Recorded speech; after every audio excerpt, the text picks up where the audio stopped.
Hi, I'm Caitlin Dubin, and this is the Rural Woman Podcast. I'm a first-generation farmer who married into agriculture. Born and raised in a city, I was so unfamiliar with where my food came from, but I was determined to figure it out. Through my journey into agriculture, I saw women who were strong but humble, often taking a back seat. To me, these women were leaders who deserved a seat at the table. I created the Rural Woman Podcast to share the voices of women in an industry whose stories often went untold. The rural entrepreneurs who live and breathe their work, full of grit and pride. We come here to share our stories, to be in community with each other, to be challenged and inspired, but most importantly, to be celebrated and to be heard. We may not all live, farm, ranch, or homestead the same, but we are all connected. We are rural women, and our stories are worthy of being told.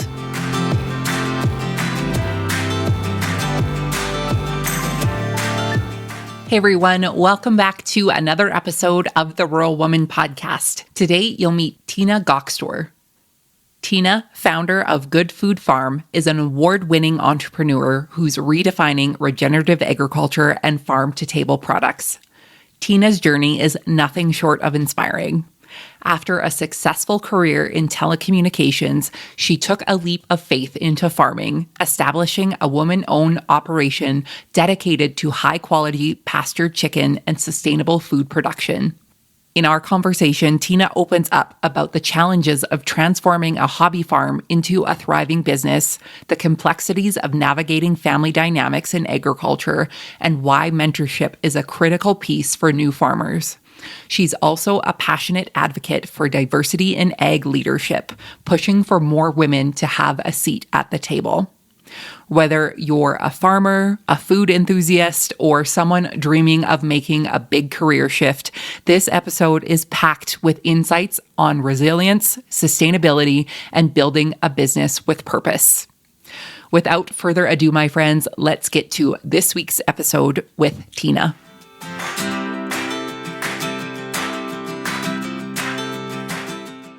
Tina, welcome to the Rural Woman Podcast. How are you today? I'm great. And thanks so much for having me. And I do want to just take a second to thank you for the work that you're doing, because I feel like I've been listening to this podcast as I'm kind of building this farm and developing a vision, and just hearing stories of other people who are struggling, who are figuring it out, who are not always getting it right. It's been really meaningful for me. So thank you for that.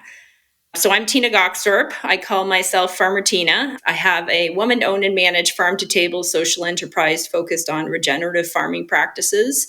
Our products currently are focused around our outdoor free-range pasture chicken, but we are adding to our products, and we have a vision for a larger product offering down the road. But yeah, we're definitely passionate about seeing more women in ownership and leadership positions in the agriculture sector, because I think we have a lot to offer for sure. Absolutely, we do.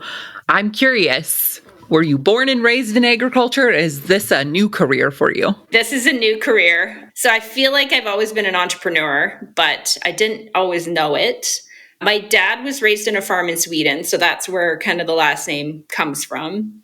And growing up in the city, I definitely thought farms were just stinky, and I didn't enjoy coming out to visit any of his friends who lived on farms. But as I got older, it just became part of what we did. And when we would drive out in the country, I did become a little curious, because Dad would point out what crops were in the fields. And now it's so second nature, but I do remember those days of just not being able to tell the difference from one thing to another. I'd say, is that corn? He's like, no, that's soybeans. Or is that corn? No, that's wheat. So definitely a city girl. And it took me a long time to kind of fall in love with agriculture and farming. But as kids, we did, pick a lot of our own food.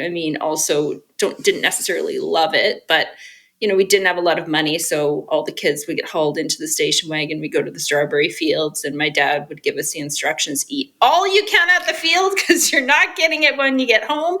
And when you got home, you had to haul them, and then they got frozen, and cherries and all that stuff we ate. Mom canned and froze, and And that kind of got us through the year. I love the young person perspective of farming when you're on the outside. And like you said, is that I would say hay, and I'd laugh and point at a bale and say hay, and it was straw. So really, my jokes were not that funny. Some people would say they're still not funny, but having that curiosity and that exposure, I think really kind of looking back now, I think how silly it was to not know what was going on around us, especially in proximity to where I lived, to farming and agriculture. So I'm curious, what was your profession before you came into farming? So I did work in the telecommunications sector. So I kind of, I guess, was fortunate when I was pretty young that I got a job with Rogers, which is a pretty big telecommunications company in Canada, and just kind of stayed there for a number of years and did a few different things there and learned a lot from that experience and really valued it. And then there came a point in time where I just felt, I guess in my 30s, where I felt like, okay, I'm checking the boxes. You've got a good salary and all those things, but it just didn't feel fulfilling. I did go to India, take my yoga teacher training, thinking that that would kind of fill the itch or give me a better sense of doing something meaningful. And it did to a degree, but I still wanted to do something different with my time. So I went out on my own and did some telecommunications consulting, worked on some like deploying new technologies. So did some interesting things. And then really just I ended up selling my house in the city kind of unexpectedly. I mean, I planned to sell it, but I really didn't think through what I was going to do next. And when I sold my house, I realized that I actually was having a hard time finding something in the price range to replace it that I was happy with.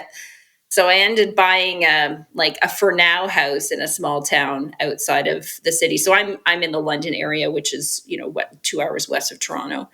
So moved into an area northwest of London, into a small town, into an older house that I just completely renovated, and met a boy, and he was a farmer. And so I lived with him for a little bit on his farm. And I mean, that relationship didn't last, but I really did get that sense of, I like the space. I like being outside. I've always liked, physical work.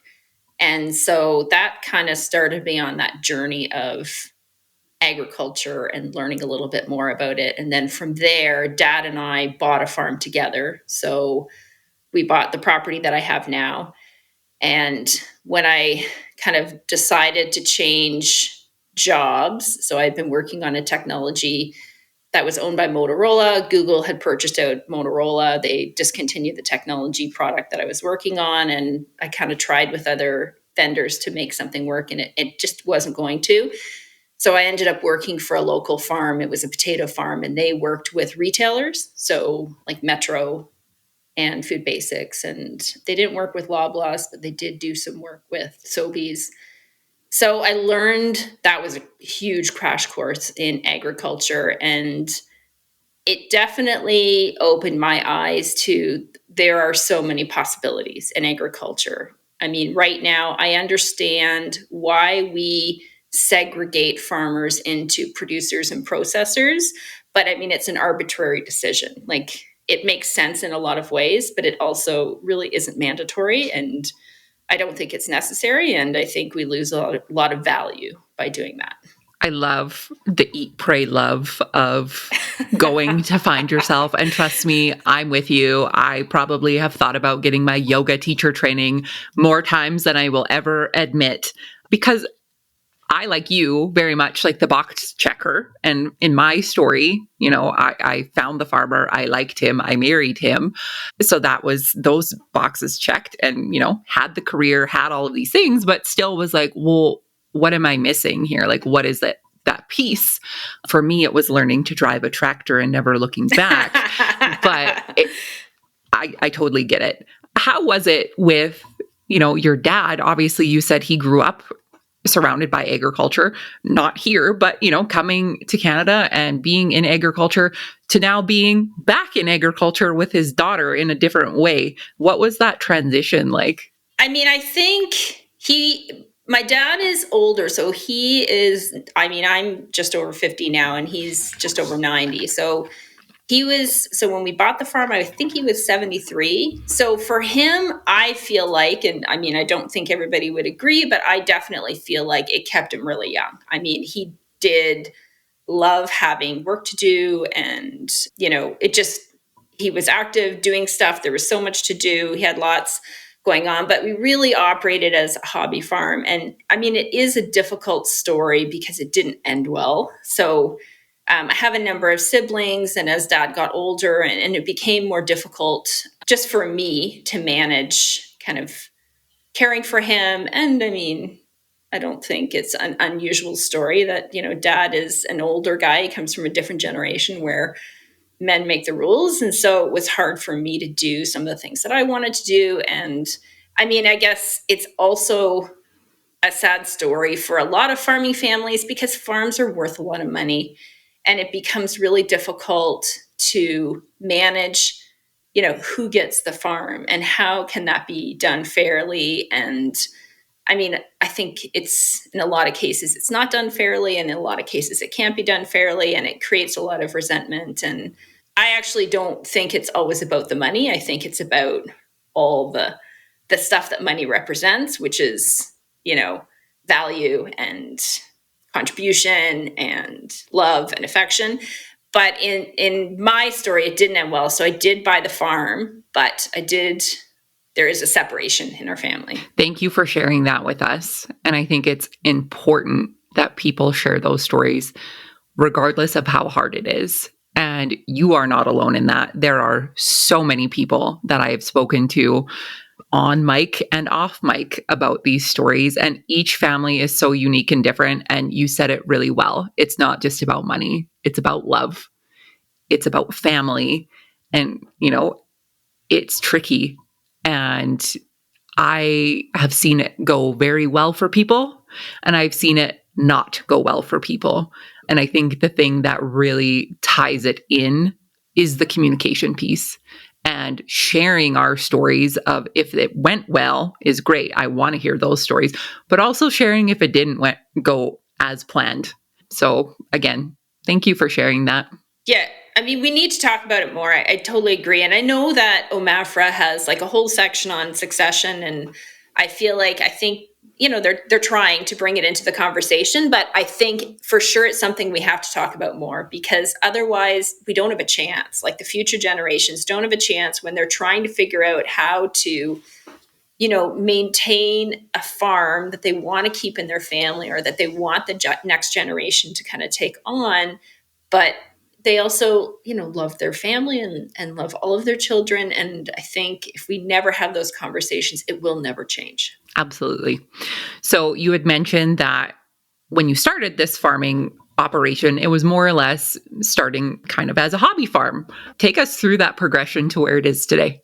So, I mean, we had actually, when I was living with my boyfriend, we had shown dad this property because, I mean, it's not prime farmland. It's in a really heavily, conservative farming area, but it has a creek running through it. It has what I call old creek bed. So it has lowland and highland. So I in my imagination, that potentially is based on some reality. There was a big glacier river running through the property. This is kind of the area or close to where the glaciers ended. And so I think that used to be an old, huge river that was running through. Now it's just a tiny little stream, but there's that low land area. There's a lot of like ravine or areas that are treed or that have bush on them. Some of the plots are a little hard to get to. There's like 6 different land plots. So it's not prime agriculture. So I did fall in love with the property and have always loved, walking around and enjoying all that nature has to offer here.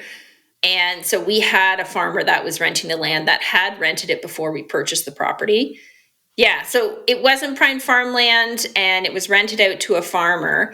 And then I've always gardened. So I've always grown my own food just because I think it tastes so much better. And for whatever reason, probably part of my upbringing, I have always enjoyed like fresh foods. I noticed the difference in terms of flavor, and I love the convenience of it. So I've had a big garden, and then I just started doing some chickens. And I think I've heard a couple of your guests say like that's the gateway drug to livestock. I had a conversation with a friend who is from a farming family, and we were talking about chickens, and he did say to me, I said, well, what am I going to do with the chickens when I'm at work? And he says, well, they don't know you're at work, so they'll be fine. So, I mean, definitely very green, but, dad was game for that. So we built a little chicken coop, and I started out with, 6 chickens and loved it. Like, just a fantastic experience. And I really started to learn a lot about chickens.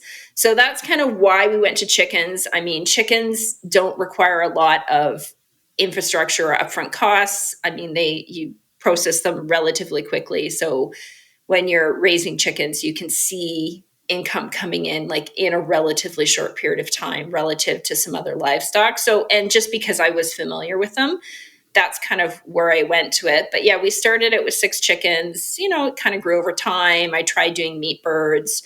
Dad really, it took him a little while to understand why I wanted chickens to be on pasture. But when we first started raising meat birds, we slaughtered them ourselves. So Dad and I watched a YouTube video, and then it's amazing what you can learn on YouTube.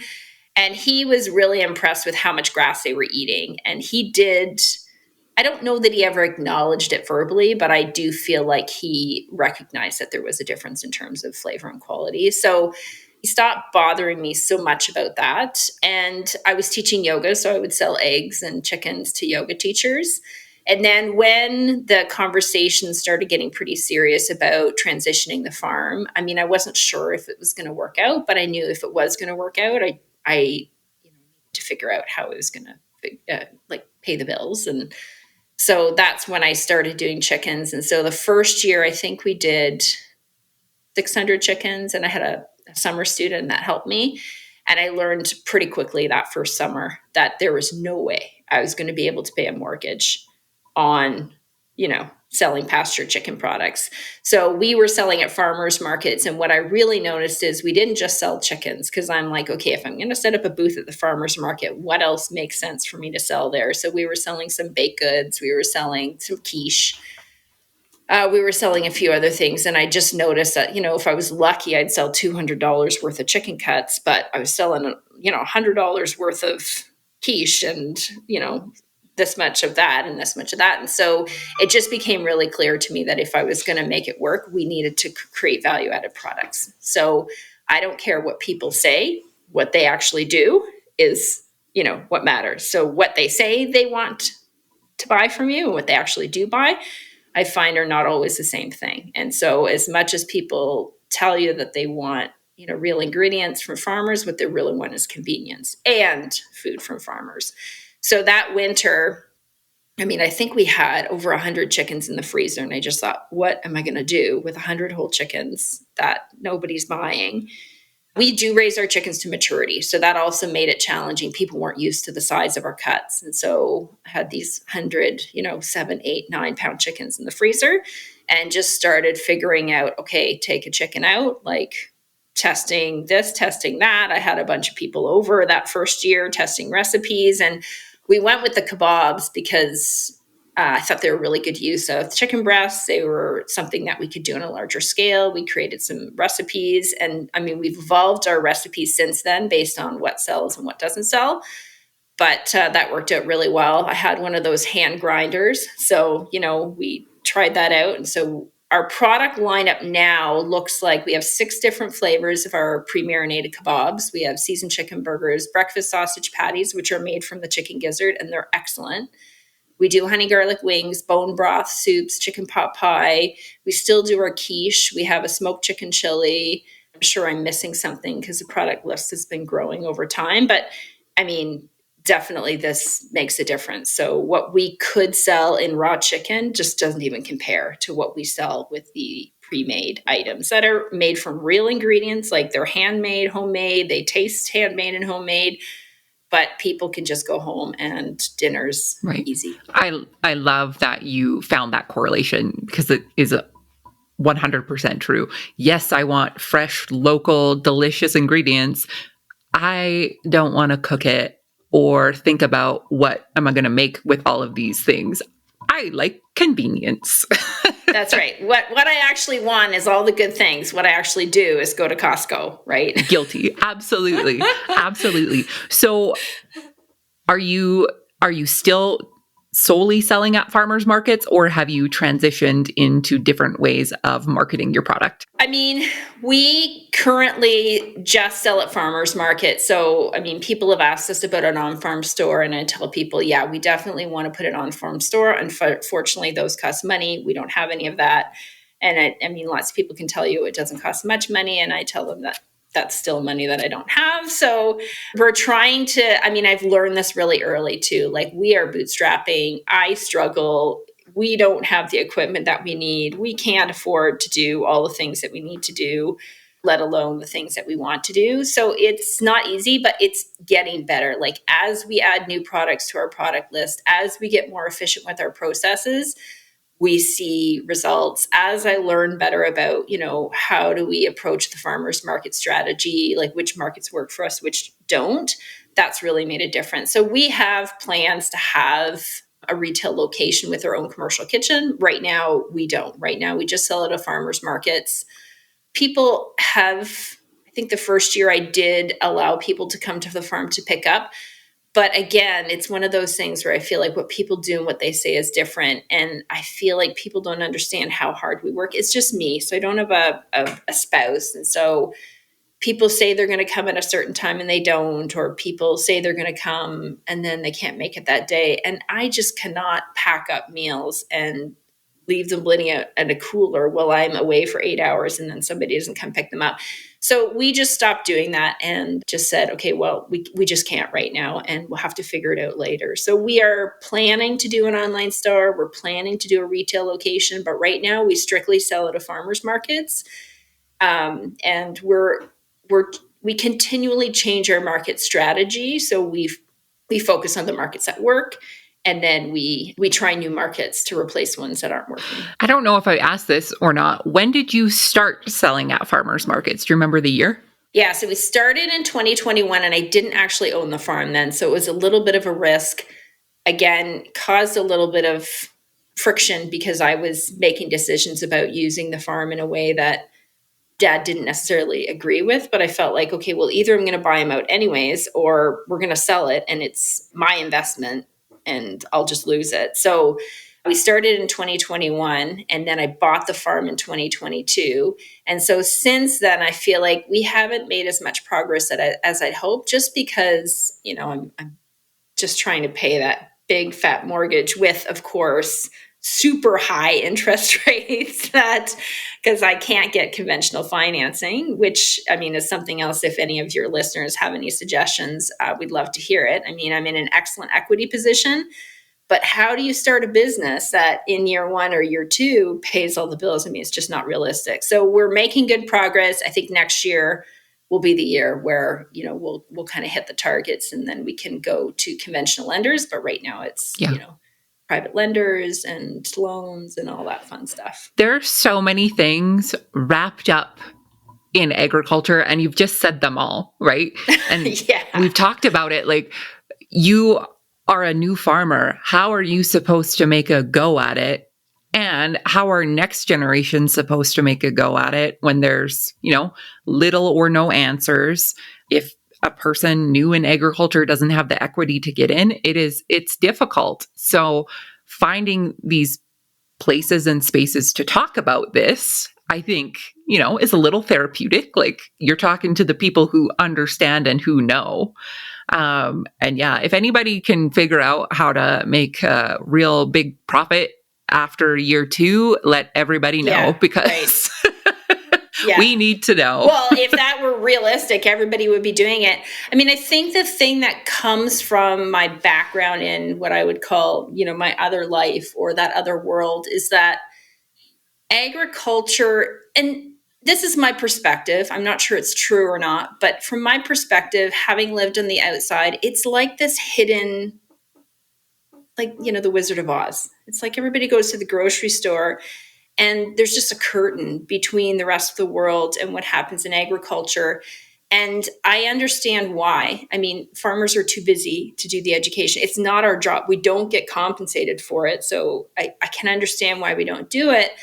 But also, if we want people to make different decisions, we have to find a way for this to be more available. I mean, when you work in technology, or if you're an entrepreneur, in most other industries, there are incubators, there are, support programs. I mean, I can't even tell you how many mentors I had, or, people that we connected with through networking that helped introduce us to new business, or all of those things that just don't seem to exist in farming. And I do understand why. And I don't want to say, somebody should do this, because again, I mean, it's not that easy. But I think it's important for us, if we want to be more successful, to look at other models in other industries that are working to help people kind of be more successful. And yeah, I think like incubators, better networking, better mentorship, farmers selling to new farmers in ways where instead of me paying interest, tons of interest to private investors who have tons of money, I would have much rather paid these interest rates to, my family, or to somebody who could also provide me with a little bit of help to make it a little easier. And I think when farmers are selling farms, I think, there are ways that they can do that both the buyer and the seller would be better off for it. But again, like it's not so easy, because people need help figuring out those systems and structures. And I'm not sure who would do that. Right. And I love this conversation, and the piece that I want to focus on is the mentorship piece of agriculture, because either you have it or you don't. And when people are like somewhere in the middle of like, do I have a mentor? Do I not have a mentor? And like you said, you understand why there's things that aren't available, because who has the time to develop, to implement, to do all of these things, or to find what's already out there? Because there, I am really lucky in that I get to have conversations like this and other conversations with incredible women in agriculture who, come from different backgrounds, have different perspectives, have different networks. So when you have those networks, then you're kind of able to expand and be like, oh, well, I talked to so-and-so who talked to so-and-so, and they found a whole network of people who want to invest in agriculture or X, Y, and Z. But if you are one person, how do you find all of that? We come to podcasts, we listen to things, or, you read the news if you have the time, but it's exhausting to always be on the lookout for what is it going to take for me to move to the next level, whether it's, product development, whether it's going to a new market, whether it's, joining a board or any of those things. All of those things take time. They take research and energy. And I think it's safe to say that farmers might be some of the most tired people I've ever come encounter with. Yeah. And it's discouraging too. So I think it's hard when I feel like I'm fortunate. What I did learn from my previous life is, no doesn't really hurt my feelings that much. Because if I get 100 no's and I get one yes, do I really care? But it is exhausting, and it can be frustrating to always hear no. And so I can understand why, do it. Yeah. I want to talk about something positive now that we've just bummed everyone out. Let's talk about your customers and your customer base. Obviously, you have been growing over the last few years, and your products are selling. People like what you are making. So yeah, the future does feel bright for sure. I feel like I don't do a great job of connecting with customers. We don't have a website yet. I haven't really connected with customers. We kind of have taken in our market approaches. We're here now. Like, I don't know what I'm doing tomorrow. I don't know what I'm doing next week, but I'm here now.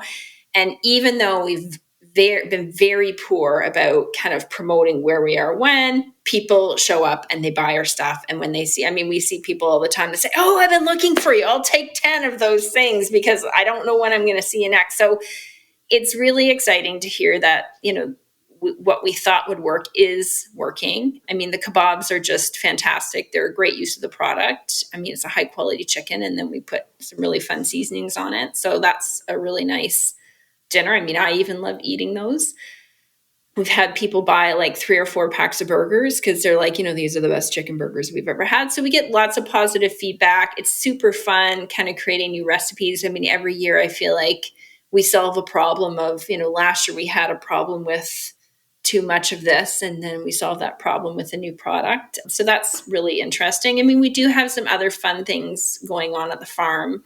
We're in the process of building an off-grid bunkie, so trying to focus on ecotourism, which will also give us the opportunity to kind of sell some of our products to people who are staying at the farm, connecting them with, how delicious fresh food tastes, all those kinds of good things. Yeah, we're also in the process of trying to develop a bit of a franchise business model for our products. So we're still pretty early. We're looking for probably just 2 or 3 farms that already produce chicken that are interested to try adding some value-added products to their lineup so that we can really create, I guess, what our value proposition is, how successful farmers can be adding these kinds of products to their lineups. And I mean, I think I'm working with a consultant who has a very similar mindset. It's very focused on regenerative farming, sustainability, creating an opportunity for farmers to be successful. So we've already decided that, we're going to leave some money on the table. It's not going to cost an arm and a leg. We want farmers to be successful. I mean, we have to be compensated for the work that we've done, but it doesn't have to be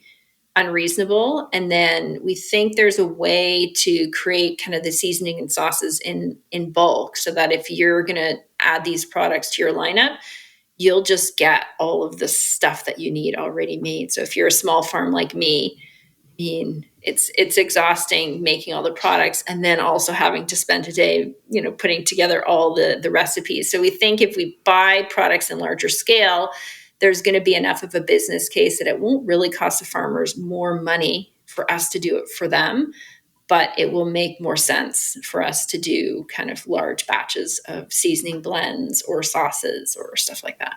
I love this. And I could just geek out about entrepreneurship and franchising and all of the things. Like we were chatting before we hit record. We are all essentially small business owners. Your small business, could be thousands and thousands of acres and have 100 employees, but you're still a family farm doing all of this. And like you had mentioned before, figuring out what it is that you have and how are you going to make it work for your customers? What do your customers want? That takes time and money to develop, and you're figuring it out along the way. Wouldn't it be nice to just like walk in somewhere and be like, hi, I would like my own business. I have XYZ number of chickens. How do I have a value added product? And I don't know where to start. Tina comes in and says, hello, chicken farmer. I have you. Like we have, the research, we have the product development, we have all of these things for you. Why aren't more farmers doing this? I mean, I think, again, this is where coming from that other world where I just saw this happening all the time, like everybody can't recreate the world. And we have, a lot of people have suggested to us, we should scale up. We should scale up and become really big and do all of these things. And I feel like, yeah, we could, except that that's not what I want for myself in my life. And I feel like what is better to have one person doing a lot of production or to have 100 people all doing, a reasonable amount of production, and still we're all supplying the market with the products, and, we're distributing the wealth over multiple farms and farm owners. I think all of those things feel a lot better to me, and I think it's going to be more fun and just create more community and do all of those good things and give farmers still some flexibility and to do whatever else they do. Yeah, what you just said there, Tina, that's like your eat, pray, love moment for farming. Right? Right? Like, no, I don't want to have, 10,000 chickens out the door of my farm, but I would like to be able to have a life that provides me and provides others with good quality food.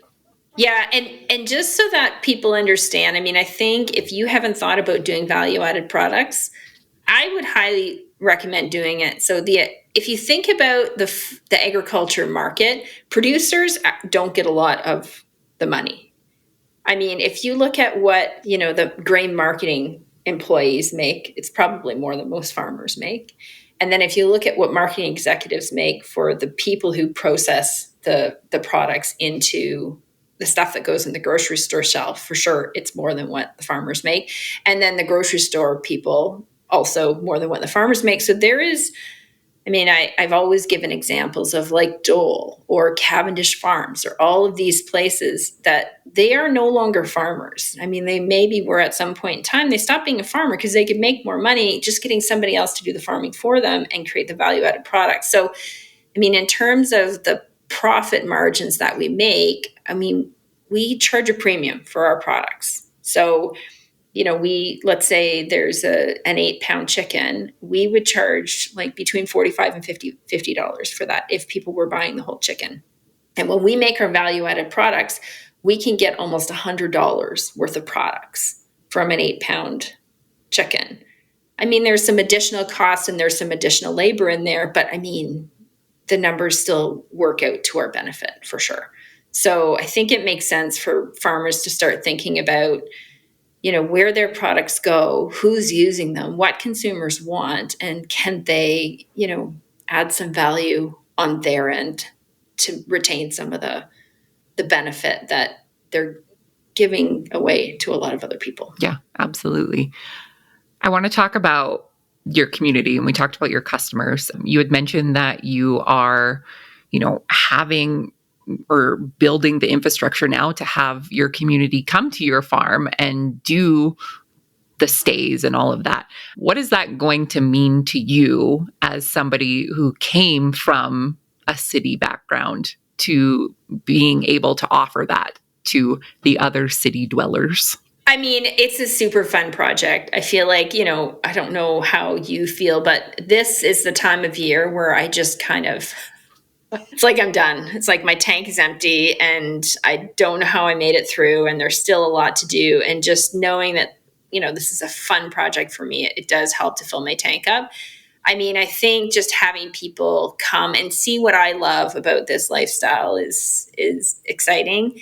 It's also going to mean a lot for us financially, for sure. It's going to be a significant source. The hope is it's going to be a significant source of revenue for us. It's going to help create more awareness about our product so I don't have to go. My schedule is ridiculous. It's, during the summer season, if I'm lucky to get 4 or 5 hours of sleep a night, 7 days a week, that's a good week. So just being able to be home a little bit more and not having to race around. And that's going to be really fun. Hopefully, one other thing we want to create at the farm is a market garden, which we don't have yet. We just don't have the resources for it. I'm already thinking about succession. Like I do want to try and bring somebody else into the farm that one day can buy it out over time in a way that's affordable and feasible. So all of those things are super fun and exciting. And I feel like I've lived through the worst of it. Like the first years were painful. It was emotional because of the family separation and just the amount of money that I had to try and come up with every month was debilitating. But as we progressed, we're seeing progress and it's super fun. And I love the foods that we're creating. I'm so proud of them. They're delicious. They're nutritious. They're made from real ingredients.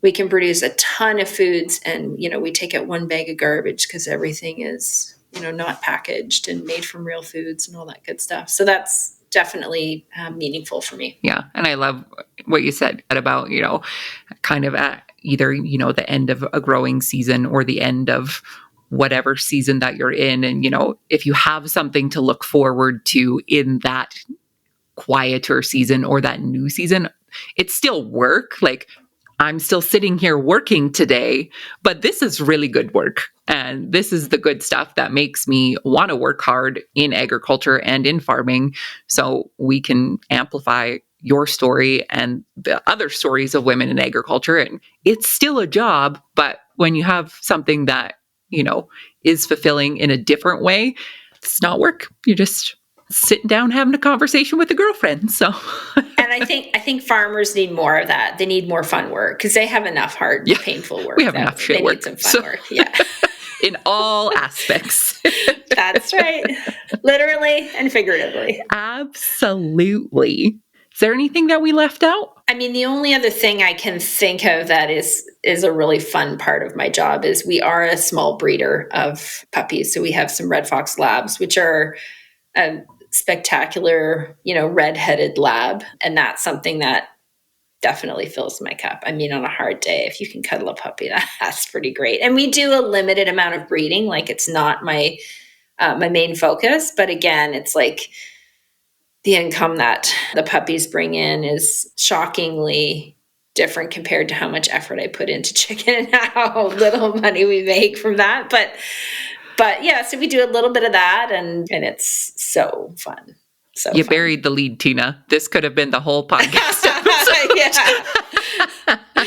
Yeah, they're the best. I love that. Honestly, four-legged anything on a farm, and if you can have multiple of anything, that's living to me. So yeah, well, I mean, we're in a position where everybody has to pull their weight. So if you want the privilege of living on this property, everybody's got to contribute. And so we limit the breeding, but it's so fun. Yeah, so fun. Tina, I feel like I've asked you this question, but if there's anything to really add to it, my last question for you is, what is the most rewarding part about being a rural woman for you? Oh, that's a great question. I mean, I'm not a fan of a singular focus. I mean, I don't know if it's my personality or what, but I feel like there's no one thing, but I think it's the combination of the things that does it for me. I mean, I love the outdoors, and I know in my old life, it's easy to get caught up in working in the office and being in the house and being in the car and forgetting to be outside. So I love that part of the work. I do love the physical work. I mean, some days I wish it was less physical, but that really matters to me, that I go outside and I do really good work with my body. I mean, I do love animals, some days more than others, but they are just a gift, and that's super fun. I do love creating real foods. What definitely keeps me going is there's so many possibilities. There's so much to learn.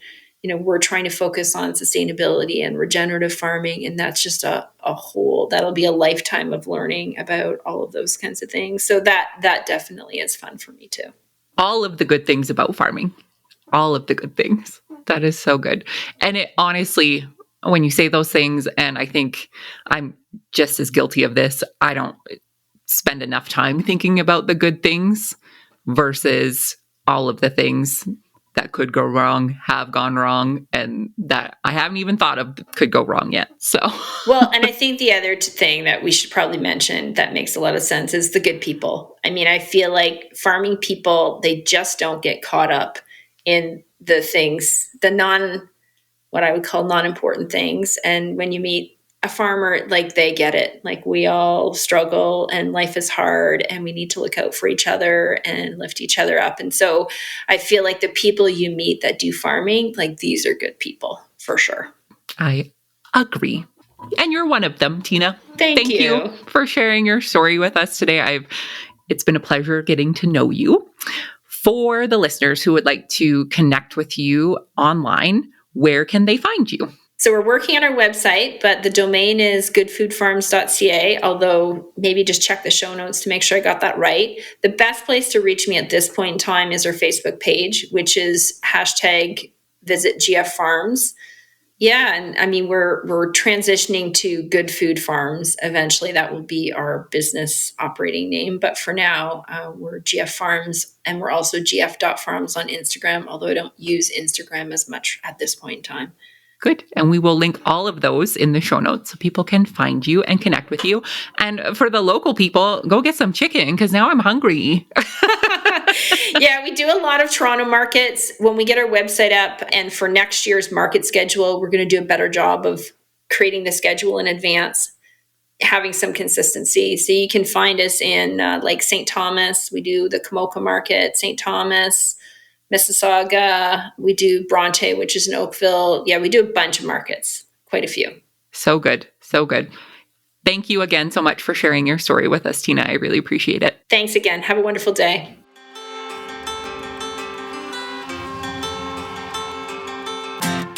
Thanks for listening to the Rural Woman Podcast. The Rural Woman Podcast is more than just a podcast. We are a community.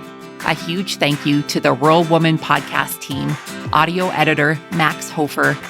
A special thanks to our Patreon executive producers, Sarah Riedner from Happiness by the Acre and Carrie Munven from Blaystone Farms.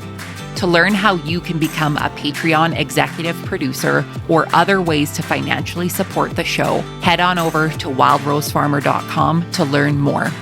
Be sure to hit the follow or subscribe button wherever you listen to the podcast to get the latest episodes directly on your playlist. And if you are loving the show, please be sure to leave a rating and review on Apple Podcasts or any other platform that accepts ratings and reviews.